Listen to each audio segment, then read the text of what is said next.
Can you hear me? I am on. Hopefully the volume is working. Please give me a thumbs up or I don't know, throw something at me through the ether if you can hear me. Thank you to the person who was waiting and who is now in the live stream. Whoever you are, you're certainly a quality human being. And I thank you. Let me see if I have the ability to mess with technology. And if not, that is fine. Let me bring this down. Are you going to work here or no? Hey, Rob, can you hear me okay? I'm assuming your hello means, oh, good man, good man. Rob, you're a good friend. I appreciate you joining me here on this thing. I don't need this in my head. So this is a live stream and Q&A. I thought I'd, hello, David All. I appreciate that, Rob. Thanks for joining the live stream. We're going to go for no more than a half an hour. We'll be done by 8, probably a little earlier, especially if you lose interest and take off. I wanted to share a couple of things. I don't know this technology well enough to see if I can like share my. Well, thank you, David. All my night is going very well. I had a really good dinner with my family. My wife and daughter are coming home late like usual on Thursdays, but we're going to join together here in about a half an hour, and we're going to watch. I bet you can guess what we're going to watch, can't you? Given that it's February 2nd. Yeah, so we're going to watch it, the movie, of course, and we're going to have a good time. So I don't know if there's a way to share my screen. There probably is that I'm not aware of because I'm not a Luddite, but I'm kind of an idiot.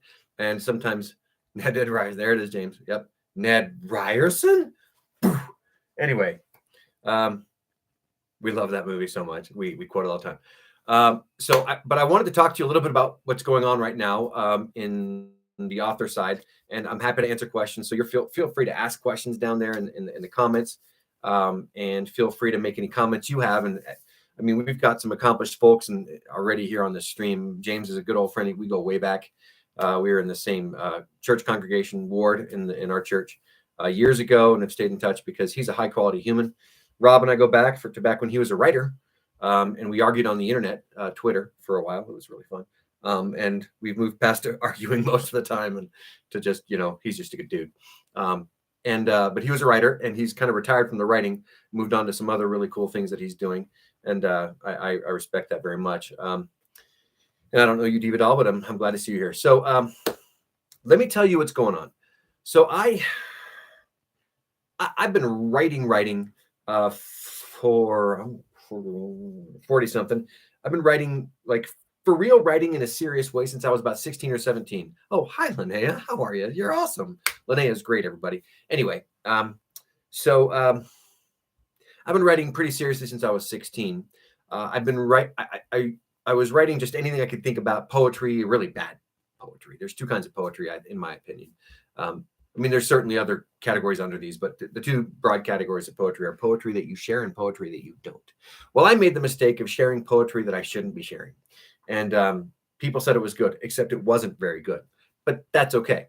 I wrote a lot of poetry. I did a lot of short stories that were good and bad. I did some early novel writing. I had a lot of fun with that. I wrote my first probably half of a novel longhand in a notebook with a pen because like an old guy. Because computers weren't that big back then. I'm old, guys. We all know this. Everybody here is no. You're not all old, but you're seasoned well. Okay, so and I've been serious, varying degrees of serious. I'm taking a long time. Sorry, varying degrees of serious with my writing career. I spent a long time seeking traditional publication. I'm still doing that with my memoir. So that's update one real quick. My wide ruled. I think it was probably wide ruled because my handwriting's so bad, James.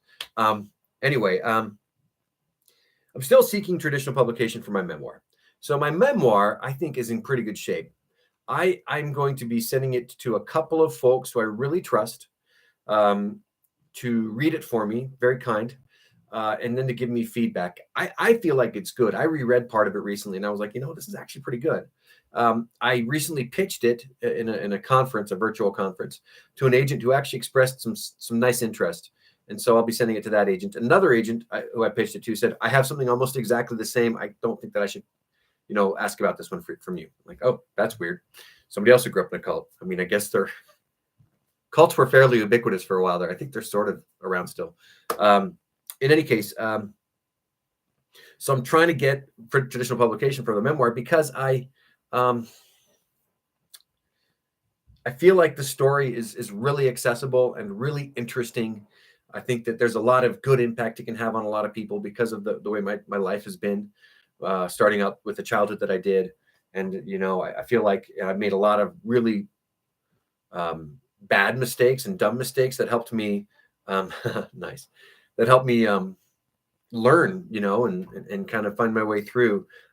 I really only started taking seriously my true recovery and my true, I don't know, fixing the things that I feel like were kind of damaged in my childhood. So the memoir is going well. I'm going to send it to this agent once I hear back from a couple of my trusted friends.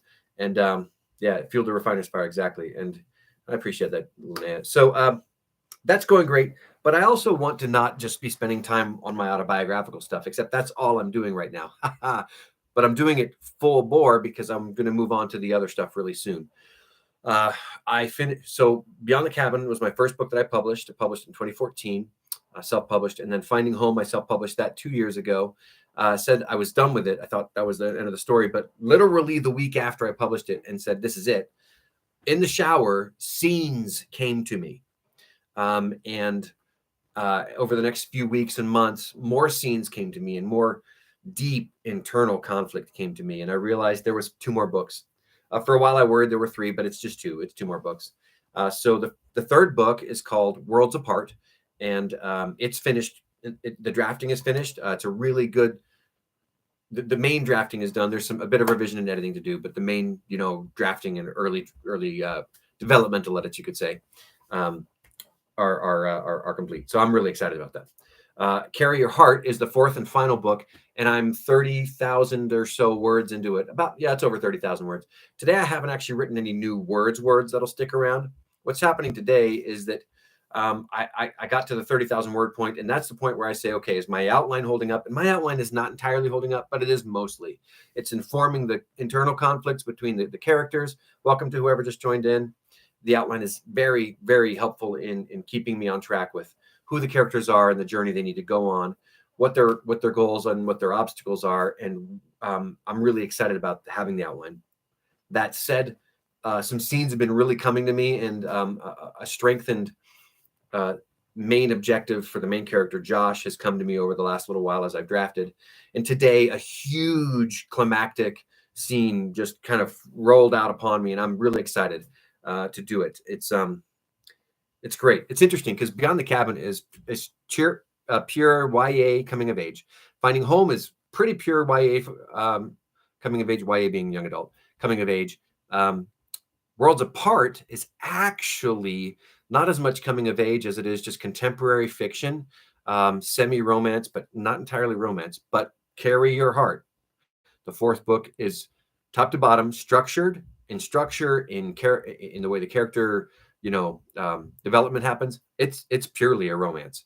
I've actually had to refer to, and I've been delighted to refer to, some notes I took from a class I took from that I was sat in on from Krista Jensen. She's a great writer and a really good friend. Maybe people should read my books. That's right, Linnea. But I'm not trying to sell them to my ward members. Anyway, so I'm excited about what's coming up for these books. But I'm also excited to get them done because I've got so many other things I want to work on, and I'm really glad that I'm back into the swing of things. Just a really quick kind of side note of, I had severe writer's block attached to significant mental health concerns for about 1.5 years, which I was able to work my way through with a lot of help and a lot of patience from people and myself. I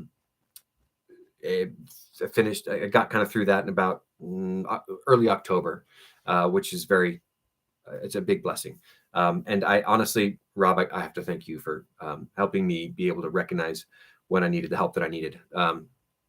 It's been just your journey, and the way you've been open about it has helped me see when I need that help. So anyway, been a really interesting year, 1.5 years. I learned a lot. I learned a lot about myself. I'm gonna share something with you. that was key to my learning from all this experience, and that was writing. For the longest time, writing was going to be my exit from the rat race. I didn't like the corporate world. I was super good at it. I'm not tooting my own horn; it's just fact. But I was really good. I mean, I'm good at managing expectations. I'm good at managing teams. I'm really good at project management. I'm also very good at my chosen field, which is instructional design, learning design and stuff like that. I wound up in the corporate world. I wound up with Amazon and their headquarters. It was a great 3 years, learned a ton, felt like I did 10 years of work and lost 10 years off my life. I've got them back now. I'm really, really happy about that.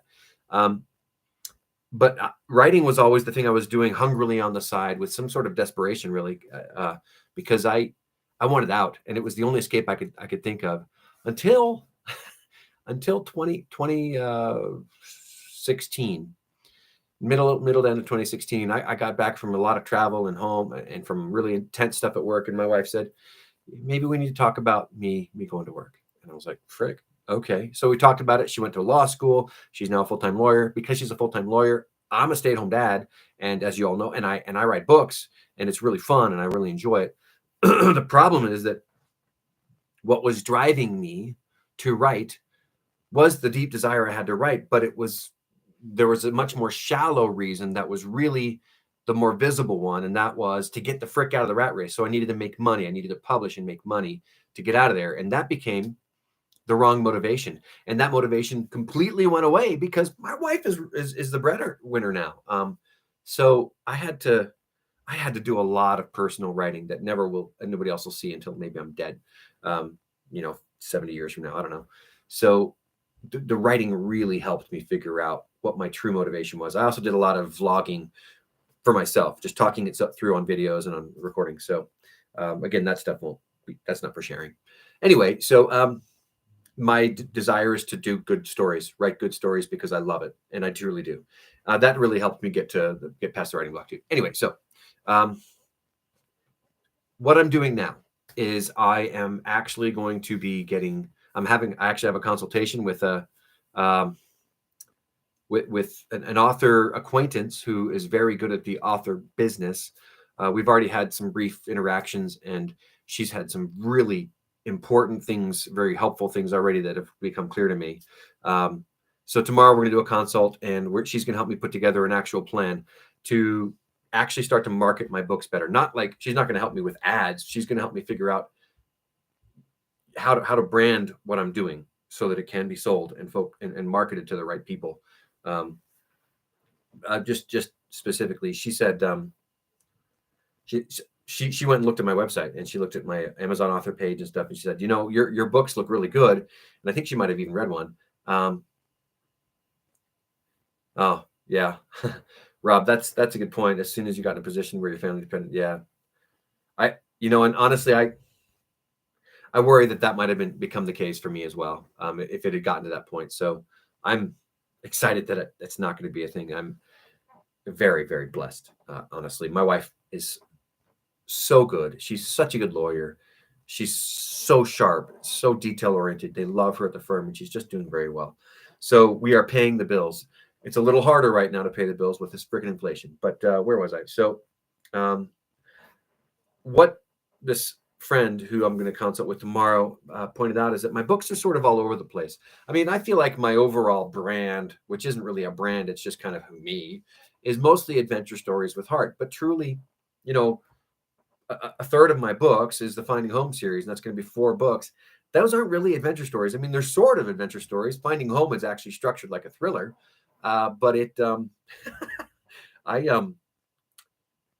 I'm all over the place. She said, like, you're eclectic. And I'm like, I like eclectic. And she's like, yeah, but you can't really sell eclectic, especially in the world today. You have to be super focused. So she suggested I actually branch into 2 pen names, or two writer names, one being me, Jared Garrett, and one being the fantasy science fiction pen name.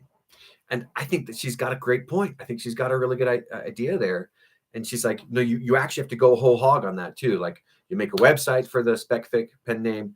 You make a social media for all that. You brand everything in that way. And so now I've been coming brainstorming SpecFic pen names, for my fantasy and my science fiction books. And my fantasy books are what I'm going to next. You know, my next writing project, once I've got uh, Worlds Apart and Carry Your Heart marketed and published and launched and all that stuff, and hopefully making a bit of a stream of income, I'll be working on second. So I'm really excited to learn a little bit more about how I can make this a business. I have a lot of deep resistance to it because I just want to write my books, right? I'm an artist, but I am good at, the corporate stuff. So I feel like I should be good at this stuff too. I'm a really good teacher. I'm a good speaker. So I feel like I should be able to be a good salesperson. I am very good in person, but I hope that I can master the technology side of it. And I've always been intimidated by technology, but it's not really stopped me. So anyway, so I'm nervous, really nervous, but also pretty excited to move into something more serious and more focused in actually trying to make this a functioning business. And I want to be able to put on a hat of do business, and then I want to take that hat off and I want to put the hat on of writing. And I may actually almost do that with hats or with something that show that there's a physical separation. I don't know. I can't do two things at once. Nobody can. Anyway, so I'm excited about that change. So I am currently in the market for suggestions on what my pen name should be for my speculative fiction. Now, one example is Victoria Schwab. I think she's a very good writer. Wow. But she writes one genre with the name Victoria Schwab, and another genre with V.E. Schwab. And you get that a fair amount between, writers. Writers will kind of have names that are very similar, but a little different, and they're kind of branded differently. I've already got the name Jared Garrett. It's just out there, and I'm happy to keep it out there. And I've already also got J. Nathan Garrett for my. I create digital education as well. So I've got I have an ebook workbook that people can order printed, but there's no reason to. You can get the ebook for this thing that I put together. It's called Academic Writing as Easy as 1, 2, 3. I'm really good at writing essays, and I figured, I have this formula. Let me put it in a workbook. The workbook's like 25 to 30 pages long. It's really small. I have a copy of it here somewhere. Let me grab it. Here, check this out. Yeah, so I got a copy here. Academic Writing as Easy as 1, 2, 3. But you look, J. Nathan Garrett, M.A. Ooh. So, that's one thing that I'm doing on the side, just because I really felt like I could make a difference and help people with it. So it's really, really cheap. Oh, I may have gone away. My connection's unstable. How dare it be unstable? Am I gone? I hope I'm not gone. I have a notification saying my connection's unstable. I don't know if I'm gone. Oh, okay. Thanks, ma'am. Boy, it's warm in here. I'm going to turn on my fan. Anyway, so I like that book's out there. Thanks, Rob. And it's sold a couple copies, and I hope that it helps a lot of people. I think I might order a bunch and just give them away or something. Really, my formula for writing academic essays is super slick and super easy. So let me know if you want a copy. I'll give you one. I also wrote or compiled a bunch of talks and articles that I've done as a member of my church in the positions I've served in, and I'm ordering a bunch of those, and I'm just going to hand them around. I'll hand them to friends and stuff. It's available to buy, but I don't expect to get sales. I'm never going to market it, so it feels a little too like priestcraft. Anyway, so those were side projects I did and got put out there. But all that to say, I'm trying to formalize my business, and I'm trying to learn how to market my books, and I think that it's going to go well. I've signed up for a class that will teach me how to do ads. That class will begin after I've figured out what my kind of branding will be, so that I know how to market to the right people, and that way I can actually do ads that target the right people. So I'm just very excited about that. So let me tell you about a couple of the other things that I'm planning on working on, and then I want to show you something. Maybe I can even just point my computer. I don't know. We'll see how it goes. I have a series called the Dragon Scale Posse that I've been working on for quite a while. I wrote the first book a few years ago. It's really freaking good. I tried to get it traditionally published. A local, really big kind of big publisher, the Shadow Mountain, they had it for a long time, about a year and a half, and ultimately passed on it, saying no. But the managing editor over there really liked it, and so she actually was very kind. Lisa was wonderful and sent me editing notes for it and saying, this is something special here. If you did these things, I think you'd really strengthen it. But it wasn't a revise and resubmit. It was just a, here's some things that you could do to strengthen the story. So that was incredibly generous of her. So I am working on outlining that series completely, and then I'll go back and edit that book and revise it. And then I will write the rest of the books in the series. There are 2 more books in that series. It's a trilogy, and it takes place in the Old West. It takes place in Utah Territory, starting in about 1866 to 1867. And it's about a posse of orphans in the Old West, a group of orphans in the Old West who are orphaned by circumstances. In one case, the final orphan who kind of leads the charge is a Chinese girl named Lucy, who she and her railroad building family and crew accidentally release a great big Western dragon from a cliff prison, and it comes out and kills everybody except for Lucy. Barely survives, and of course, right. And she's decided that she's going to kill that thing no matter what it takes. She's got a railroad spike and a case of dynamite and a horse, and she's going after it. But she gets together with this posse, and they go hunting the dragon, and it turns out they're actually hunting a lot of monsters, because there's a lot of monsters hunting them, and they don't know why until the very end. They get a clue. There's a real big bad guy. He's doing bad things, and he's trying to take over the country. He thinks that he can manage the country better. So anyway, it's super fun, and that's going to be a fun series. And then right after that, I have another series, and actually this series that I'm working on, Dragon Scale Posse, and the series after that, they're connected, and they're even connected to the series I already have out, which is the Guide and the Sword series. So between the Guide and the Sword trilogy, the Dragon Scale Posse trilogy, and what's currently called A Town Called Solemn trilogy, they are called the Guardian Ascension, which is a big multi-series arc, which I'm really excited about, and I think it's going to be fun. So that's kind of the plan for now, is to jump into those fantasy books when I'm done. So I wanted to see if I could show you a thing. So my writing process is not, I don't know if it's uncommon. I think it's pretty common the way I do things.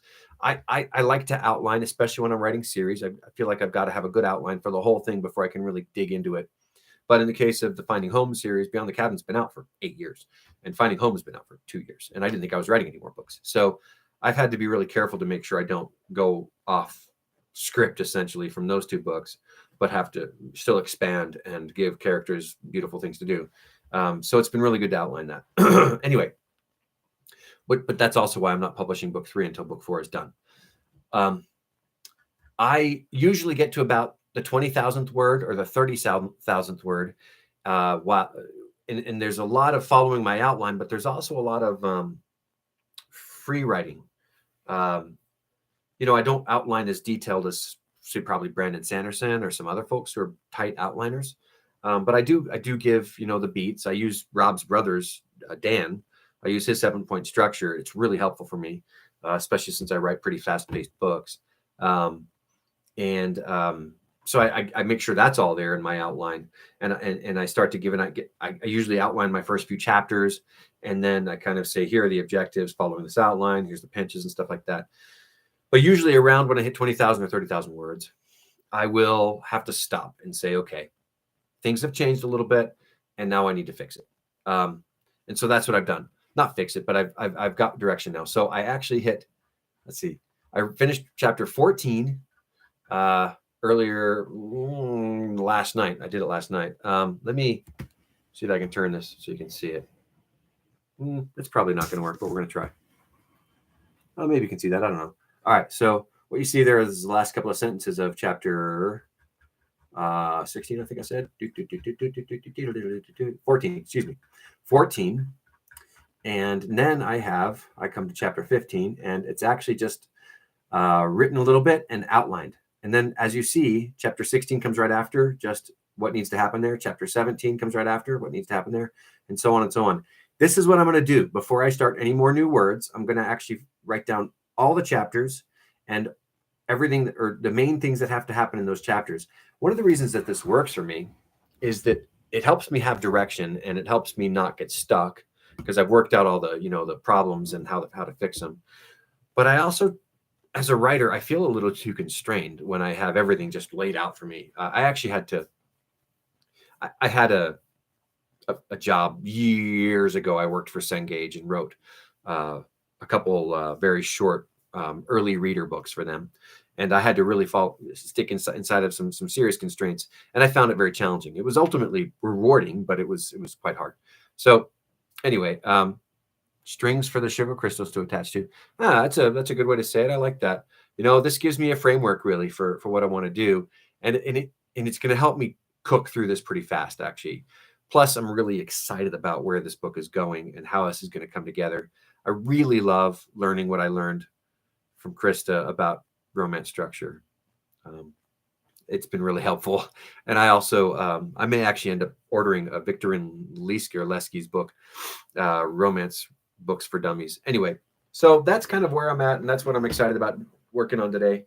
After we watch Groundhog Day, I'll probably I'll try to churn out the rest of the book, chapter outline wise, but I probably won't actually be able to crunch too many more words. I will hopefully be able to do tomorrow. Just start cooking, start writing and drafting like crazy. And I have to be forgiving and say it doesn't matter if it's not perfect. This is just me figuring out telling the character story. So that's fun. All right, so that's everything that I had here. Do anybody have any questions for me? Anybody want to look around the office and see what have me show and tell stuff? I mean, I'll just give you a little. We got some hats. We got a long Japanese Kudo. We got some plants. There's a Frank Frazetta compilation back there. Quite a few books. Firefly poster right behind me. Right next to it on the door is a Frank Frazetta painting. I like Frank Frazetta. So if you don't have any questions, tell me what you're reading. And while you tell me what you're reading, I'll tell you what I'm reading. I'm reading James Goldberg's book of poetry called Let Me Drown with Moses. It's gutting. It's beautiful. It is quite raw in some places. I'm really enjoying it. I've met James briefly at a mutual friend's house, and I think that he is just in a different sphere from me, and I think it's very impressive. James is reading. I'm reading Way of the Warrior Kid with the boys. Oh, I don't know that one, but that's cool that you're reading that with your boys. Keep that up. That's super cool, man. I'll have to look. I'm gonna have to write that down real quick. Maybe open a notepad file or something. No, that's not gonna work. Let me open a document. I got to write these down if there's any more here, especially. Way of the Warrior Kid. So I'm reading Let Me Drown with Moses, but I'm also reading Jocko Willink. Thank you. I'm in the middle of Brandon Sanderson's Skyward series. Yeah, Skyward series. I'm in the second book called Starsight. Really fun, fast-paced science fiction series. But Sanderson's like one of the most prolific writers that exist right now, I think. He's written 52 books, I think. It's crazy. Yeah, he has disrupted things in a kind of a cool way, but it's because he can. I'm also working my way through a book on Aaron Burr because I thought the Hamilton musical did him dirty. I mean, I have to trust that people know that this is not historically factual, right? And I've taken some time to read about, the founding fathers and the American Revolution and that history. So I just felt like it did him some injustices. So I'm reading a massive tome of a book about Aaron Burr. It's really something else. It's very interesting, very dense, but it's taking me forever to get through. So that's what I'm working. Yeah, three different books. I mean, a lot of people read more than one book at a time, right? Right. Anyway, so what else? What are you reading, or what questions do you have? Anything else for me here from all four of you guys? Just keep talking your ear off. I'm going to get a little drink here. B. Anderson, what software do you use to write your books? Microsoft Word. It's a good question. Currently Microsoft Word, but I'm actually transitioning to LibreOffice. The reason I use Microsoft Word is because I don't have to pay for it. I have a copy of it that I've been able to just keep moving to a new computer. I don't know why, but I really hate it. LibreOffice has all the capability of Microsoft Word without the unbelievably irritating experience of Microsoft 365. Frick, I'm not collaborating with people. I don't care. Don't make me sign into an account just to write a book. It's dumb. So yes, currently Microsoft Word, but LibreOffice, it's seamless. You can transition to LibreOffice without any problem. So working on that. My oldest kid, he writes his stuff in Google Docs. Maybe I ought to do. I don't know. I'm not going to do that. Maybe I should. I don't know. Hey, I'm gonna have to run. Rob, what? Rob, really? You write everything in Notepad? That's, huh? I don't know if I could do that. That's awesome, man. I learned a thing about Rob today. I've known this guy for 10 years or something. It's like 10 years, hasn't it been? Maybe not that long. Maybe so though, because at least on Twitter. Anyway, it's more than 10 years. What am I doing? Anyway, I wow. Notepad's awesome. Okay. I really like to be able to format things as I go. It helps me feel like it's buttoned up and put together. I like things buttoned up. My the members of the ward that I serve with most regularly, they know that buttoned up is practically my catchphrase. Anyway, my time's up.